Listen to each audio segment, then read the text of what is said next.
Hello everyone, welcome to my channel. Today in this video I am going to show you how to recover deleted draft videos from TikTok.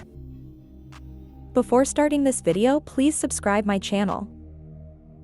First of all, you have to open your TikTok and tap on your profile icon.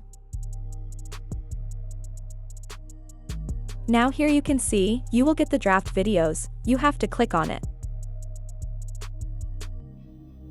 For example, from here I delete a video.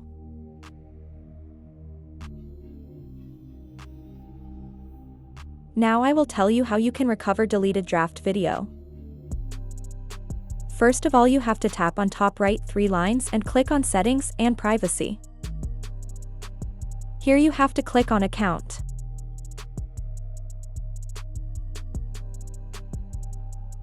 After that you have to click on Download your data. Now here you have to again click on Download your data.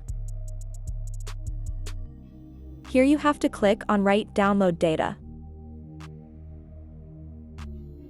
Again click on Request Data.